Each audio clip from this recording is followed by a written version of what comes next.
I'm Nicole Holcomb, attorney by day and podcaster by night, a former educator, school counselor, and administrator, and mom to a 9-year-old daughter with dyslexia, who loves all things Harry Potter, Minecraft, and science. A few years ago, she was identified with dyslexia, and our life seemed to turn upside down for a while, quite literally. I created the Dyslexia Mom Life podcast to help you navigate the upside down journey of dyslexia. You got this. If you're wanting to thrive as a mom in this dyslexia journey, then you're in the right place. Let's get started.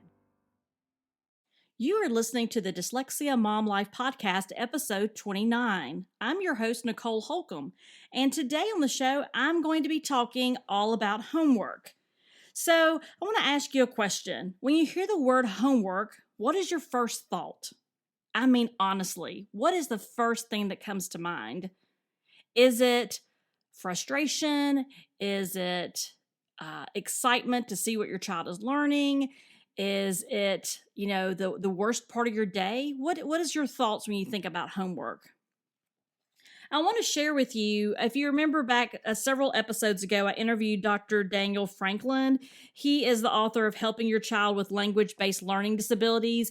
And one of the reasons I loved his book is because he really talked about supporting your child and putting your child first and building that relationship. And I love some of the things that he says in his book. He talks about the fact that our children, the way they're capable, their capacities, their capabilities, they're developing on this timeline and they're unique. So every child in the classroom is going to develop differently. And, as we run into problems with schoolwork, we don't want that problems with schoolwork and homework to undermine the relationships we're building with our children. And I'm going to tell you something that Daniel says in his book that I thought was very insightful to us anyway. It was, it is important to remember that our children are consistently inconsistent. So as we talk about today some homework tips, think about how it relates to you and realize that every one of our children are unique, even inside of a household, and that they're consistently inconsistent, these dyslexic children. And just because they're able to do something one day doesn't mean they'll be able to do it the next day. Okay?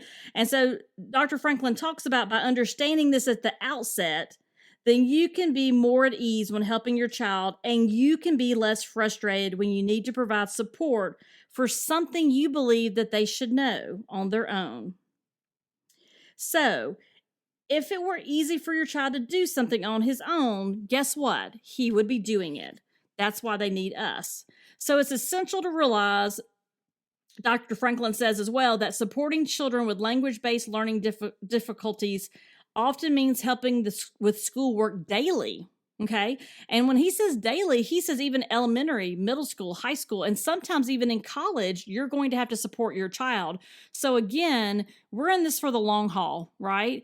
These daily things that we're working on, this is the marathon, people. We're in this for the long run. And this is why it is so important to prioritize your relationship over schoolwork. Okay, you're going to be working a lot together over the next several years, right? Depending on how old your child is. And the stronger and healthier your relationship is with your child, the more likely it is that you will be a successful team. So I absolutely love Dr. Franklin's view on ways we can support our children, especially our children with dyslexia. And so I want you to be thinking about that. First, thinking about what their day must be like before they get home. Okay. Sometimes it takes everything they have to get through their school day. And then they get home, and that's the little bit of time that you get to spend with them, right? So do we want homework to really be pain work, right? There's this emotional regulation that goes along with homework many times, as far as children just being frustrated, right? And you can imagine early on, like we talked about, I mean, the battle really begins, and we have to think about the best way to address homework. But please, let me tell you up front, I'm not saying homework is not important. It is absolutely important and essential for our children, especially our children with dyslexia. They have to do something, the research shows, and I don't have it in front of me, but they have to do something you might have to do a few times and you get it. It might take them hundreds or thousands of times to be exposed to something before they get it. It's going to take that repetition over and over again.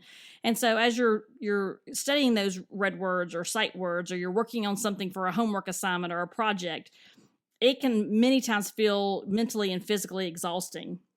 So today I'm going to give you some homework tips for your child, 5 homework tips that hopefully will help you at least get some relief and not feel so defeated going into homework. And so some of this we're going to talk a little bit about the way you approach things as well. So let's jump in.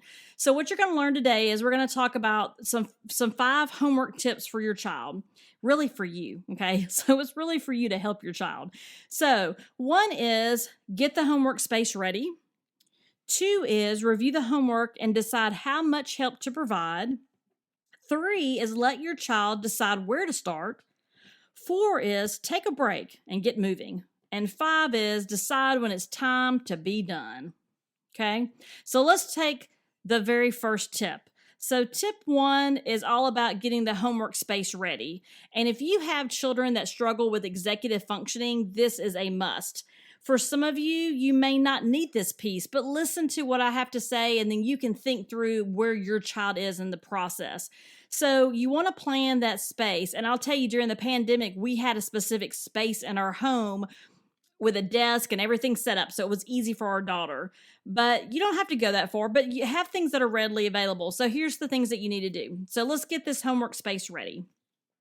So as you think about the homework space, 1 is, you're going to need to go grab that backpack. You're going to need to pull out the homework. You're going to need to get that prepared, get that laid out on the table or, where you're going to be working on the desk or maybe in the coffee table, wherever that might be. Kind of lay it out and organize it for yourself.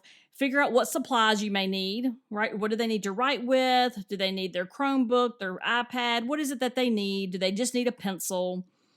And so you're going to get all of that set up ahead of time, okay?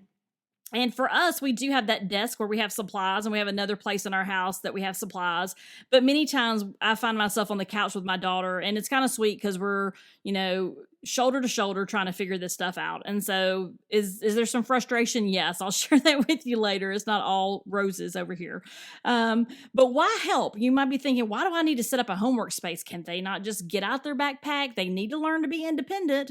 Absolutely. We want to raise independent children, but children that struggle with executive functioning need our help. Children that are overwhelmed during their day and exhausted need our help. Do we really want to use the little bit of energy she has left getting out her backpack, pulling out her homework, trying to find her agenda to see what's required for tonight? Oh my goodness, I can't find my pencil. All of this can be 2 things. 1 can be a time suck, right? Like you've got like an hour to do homework before bedtime and you're trying to get things done. It can also be your child procrastinating, right? I don't really want to do the homework, so I'm going to take as long as I need to take to get this homework organized. And it could be just overall for some children just very frustrating to get started. And so they already feel defeated before they even start their homework. And I don't know about you, but I don't want her to feel defeated going into it. So you have to figure out, when is the best time? Are you at the stage where you still need to provide a lot of support here? And like Dr. Franklin said, today you may need to and tomorrow you may not. And then by Friday, she may be exhausted again and you may need to step in. So you know your child best, right? But you also have to be prepared to help, right? We're in this for the long haul, right? We as parents, we as moms, we're in this to make sure our children are successful and independent. So if you're not sure, spend the next week having your child organize their homework. If they seem frustrated, are they procrastinating? Or she just is exhausted by the time she gets everything over, or she gets frustrated because she can't find it on her agenda page, then you may want to seriously consider how much support you need to give just to set up the homework. Another reason why this is good is going into tip number 2, review the homework and decide how much help to provide. So if you get everything laid out, that gives you a chance to review over the homework for the night, to look at the agenda if you have one, to see is there any projects or tests coming up.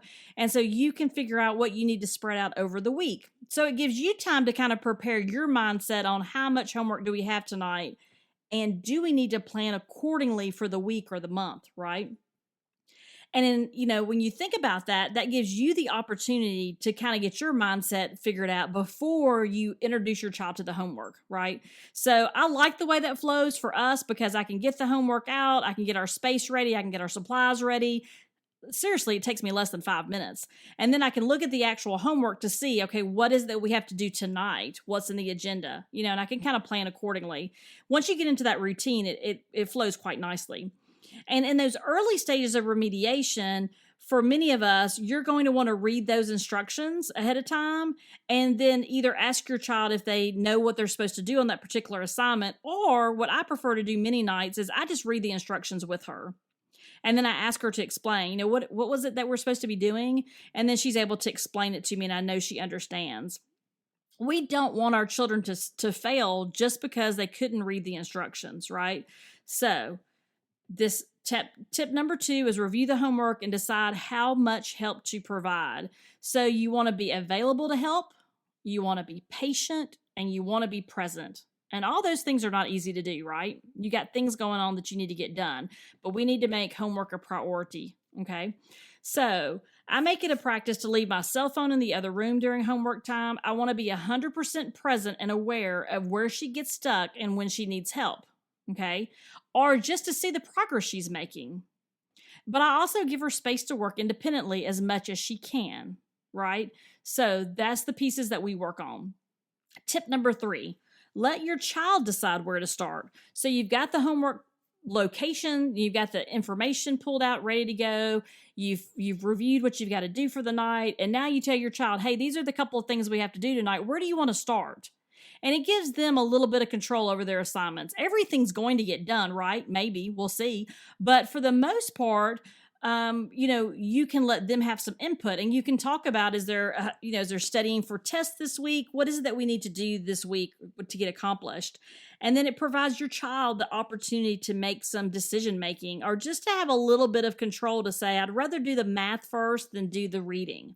And just that little bit of decision making on their part really helps that flow a little bit easier. Now, for some of you, you're skeptical at this point. You're going, yeah, this sounds way too easy. It's not that great at our house. So we're on to tip number 4, which is take a break and get moving. There are going to be times when you're tired, your child is tired, and you just want to get this done. You don't want to argue about it. Can you just sit down and do your work? But your child is tired, right? Think back to the story I told you earlier. The day is exhausting. She did all she could do to get her name spelled correctly on the paper, and she couldn't read her science assignment. She's frustrated. She's struggling. She feels like she's behind, and now she's got to do this homework, and she's exhausted. She's mentally and emotionally exhausted. She's not going to tell you all that, right? But we know that's the land they live in right now. So your child may start to push back. She may start to be funny, to tell you jokes. She may say, oh, I need to go to the bathroom for the 8th time. Whatever it might be, your child's signals. It may be that your child is, defiant, or talks back to you, or says whatever it is that they say. You know the clues to look for. And if you don't, spend some time reflecting, because you need to know what those clues look like. So at that point, you're not getting anywhere anyway, okay? That's the tough love there. You're not getting anywhere. So take a break and get moving. I found the best thing to do is take a short break, right? Let your child know, hey, we're going to take a brain break. And the reason you do that is because once, she comes back and she's had that break, her mind and her brain will be more focused and ready to get back to work. You can do things like, let your child jump rope, ride a scooter. And yep, our daughter rides her scooter inside the house. And I'm okay with that. She does a couple of laps and then she jumps back on the couch and she's ready to do her work. If you need to bounce a ball, shoot a few hoops, if you need your child to go outside and jump on a trampoline for 10 minutes, you figure out what works for you. But that break is essential. Your child's brain needs that break. But I will caution you to be sure to set a timer for that break, or your child will absolutely push your limits and figure out how long of a break mom is going to allow. So if it's 5 minutes or 10 minutes, whatever it works for you. There will also be times when you complete a task and you need a short break, and then you complete another assignment and then you need another short break. Again, they're consistently inconsistent. There will be some nights you will fly through the homework. There will be other nights when, maybe they had an argument with their best friend at school and you don't know that. And so they're just in kind of a weird mood, right? They just don't really want to do homework, right? And so, or maybe they're, wanting to build something in Minecraft. And so their mind is somewhere else. And so sometimes there have been nights where we have to take can I have a break between this? And so we just take a couple short breaks. Sometimes I'll push the limit and say, no, we're not going to take a break then, but we'll take a break after this. And so I push the break out a little bit longer. But again, you have to gauge how long your child will go. And like I said, you need to know when this is needed. What you don't want to do is keep pushing to the point of a meltdown, because then nothing gets done. At that point, you're done. Close the book, you're done if you get to that point. And the great thing about tip number 4 is that if you feel yourself losing patience, and we've all been there, right? Let's be honest. This is a good time for you to check in with yourself. If you need to give your child a break, you know when that is. This may be a good time for you to take a break. Take a couple deep breaths, right? Maybe if you have someone else at home that can supervise your child on the trampoline for 10 minutes, maybe it means you take a quick 10-minute walk down the street, right? Maybe you need to go sit in your closet for 5 minutes and take some deep breaths. I mean, you got this, but you got to figure out how to get your own mindset back on track some days. And then tip number 5, decide when it's time to be done. Just decide. You are the best advocate for your child. You are their best cheerleader, and you are their guardian angel. When it's time to call it done, then call it. I'll tell you, during the pandemic, I made that mistake. I thought, we've got to get everything done. And for the first several weeks, I would make sure we got everything done in the middle of working full time, squeezing in school in the middle of the day, and then having to go back after work to finish up school, to yet, guess what? Have homework to also do after being home all day. So at some point, though, I realized, you know what? We're going to hit reading and we're going to hit math. If we get to science and social studies, we're going to do the best we can do. And although that was a school expectation, sometimes you have to have a reality check. And there are just times that you're going to have conversations with your teachers. Sometimes the teacher doesn't realize that assignment that should have taken 15 minutes is actually taking your child an hour. And I guarantee the teacher will say, that is not what I anticipated. That is not what I wanted. And so they may be able to even adjust those homework assignments. If your child ends up even being too tired, the standard practice is that your child should be reading 20 minutes a day, right? And that really is also not just practice, but also to increase exposure to vocabulary. If your child is too tired to read that night, and remember, consistently inconsistent here, then it is okay, absolutely okay for you to read with your child, okay? You reading with them. Or you can also, have an audiobook. Let her read along with an audiobook. So there's always options there to help practice those skills. And be sure to give praise, right? No matter how far she gets or she doesn't get in the homework, be sure to praise your kiddo, because they are trying to do the best that they can do. And I've also had some moms tell me that they prefer to do homework in the mornings. And so if for you need to call it done tonight, and we've done that sometimes, maybe you've had soccer practice or whatever it might be, and you get home and everyone's tired. And it may be that you just decide, we're just going to do this in the morning. And so if your child is rested and fresh and does better in the mornings, then by all means do that. But your child will not, let me just tell you this. Your child is not going to remember that you pushed him to finish his 3rd grade math homework on a particular day in 4th grade. What he is going to remember is your compassion, your patience, and your support. The goal here is not to sacrifice your relationship with your child over homework. Okay? You got this. Homework is just part of the day, but it doesn't have to be the worst part. When you organize the homework space, when you review the homework, when you give your child some choices about what to do, when you take a break and get moving when you need it, and when you decide that enough is enough for tonight, if you try those 5 tips, I bet you will see a difference. So start today. Start today trying these 5 tips out. See how your next week goes. See, does this make a difference? I guarantee if it doesn't make a big difference in the homework, it's definitely going to make a big difference in your relationship with your child. They're going to know that you're there to support them and that you're there to give them the space that they need to be successful. Thanks for listening today. I hope you have a great week, and remember, you got this. If you're looking for some dyslexia resources, I recently created a resource library for my VIPs. Yep, just for you. So to get access to that, you would just go to dyslexiamomlife.com and look for the tab that says Resource Library. You would sign up for access to the library, and as a bonus, I will also add you to my Monday email club. Thank you so much for listening today, and I would love if you would leave a review where you listen to your podcast and rate the podcast. And if you enjoyed this episode, hey, you should share it with a friend. I'm sure there is someone that needs this information today. And also, I wanted to let you know, I'm also in the process of creating a course all about dyslexia, and I cannot wait to share that with you in 2021.